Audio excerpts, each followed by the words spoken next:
की त्या ठिकाणी मिरवणूक काढतात. असं काही असतं का की ते ग्रंथ डोक्यावर घेतला म्हणून ते ज्ञान आपोआप डोक्यात जाते? असं काही नसतं. ग्रंथाचा महिमा आहे. बघा ग्रंथाचा महिमा कसा आहे.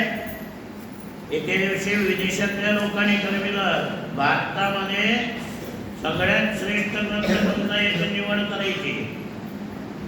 त्यावेळेस आपल्या भारतातला ग्रंथ विवेकानंद घेऊन गेले होते. स्वामी विवेकानंद कोणता ग्रंथ घेऊन गेले होते? सगळ्या जीवनाचं सार सांगणारे गीता नावाचा ग्रंथ, तो गीता नावाचा ग्रंथ घेऊन गेले होते. आणि जगातल्या सगळ्या ग्रंथामध्ये चांगला ग्रंथ कोणता अशी निवड करणारा जो आहे ना, त्या निवड करणाऱ्यानं काय केलं? विवेकानंद बाहेर गेल्यानंतर तो आपल्या भारतातून दिलेला विवेकानंदाने गीता नावाचा ग्रंथ सगळ्या ग्रंथाच्या खाली घातला. कशामुळं? विवेकानंद आल्यावर विवेकानंदांना राग यावा म्हणून. विवेकानंद बाहेरून फिरून आले आणि पाहिलं, काय पाहिलं? सगळ्या ग्रंथाच्या कडे आपला गीता नावाचा ग्रंथ घातलाय. मग अपमान झाला या ग्रंथाचा. काय चांगलं वाटलं त्यांना, हसायला सुरुवात केली विवेकानंदांनी. आता या निवड करणाऱ्याला वाटलं आपण यांच्या ग्रंथाचा अपमान केला आणि हसायले. कशामुळे हसायले विचारावं लागतंय. विचारलं कशामुळे हसायला तुम्ही? विवेकानंदांनी सांगितलं तुम्ही तुमच्या कृतीतून दाखवून दिलंय. काय दाखवून दिलंय? तुमच्या कृतीतून दाखवून दिलंय. तुमच्या काय दाखवून दिलंय? तुम्ही दाखवून दिलंय की जगातल्या सगळ्या ग्रंथाला आधार काय दाखवून दिलं? जगातल्या सगळ्या ग्रंथाला आधार म्हणजे आमचा गीता नावाचा ग्रंथ आहे, नाही का? ते दाखवून दिलं. सगळ्या ग्रंथाला आधार गीता नावाचा ग्रंथ. त्याला वाटलं राग येईल विवेकानंदाला. नाही, लक्षात घ्या, हे ग्रंथाचं महात्म्य आहे. आणि भागवत ग्रंथ ऐकायचा, उगाच ऐकायचं नाही.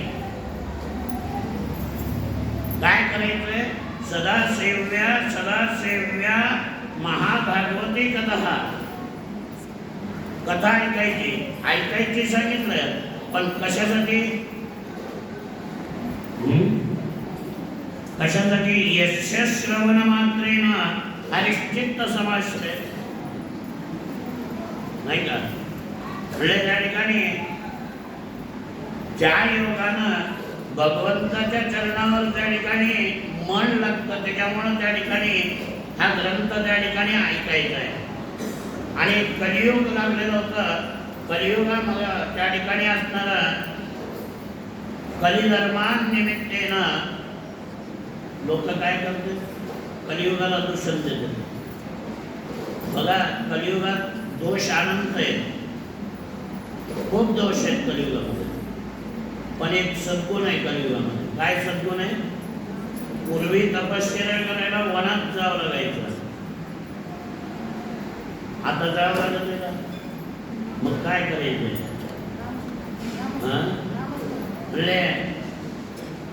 सुखानं त्या ठिकाणी नारायण घरी येतो ना, असं नामस्मरण करा.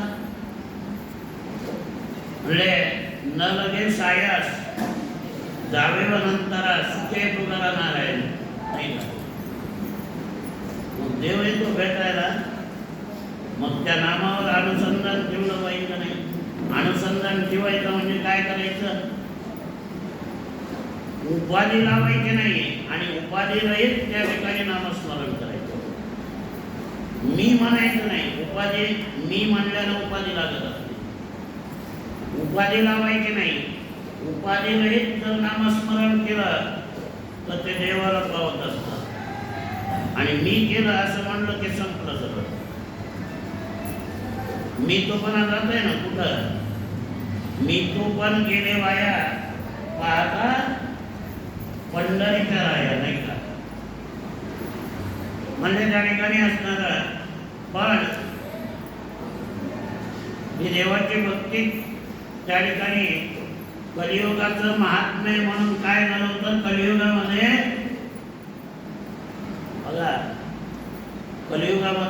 भक्ती सुद्धा म्हातारी येऊन पडली, म्हातारी नाही का.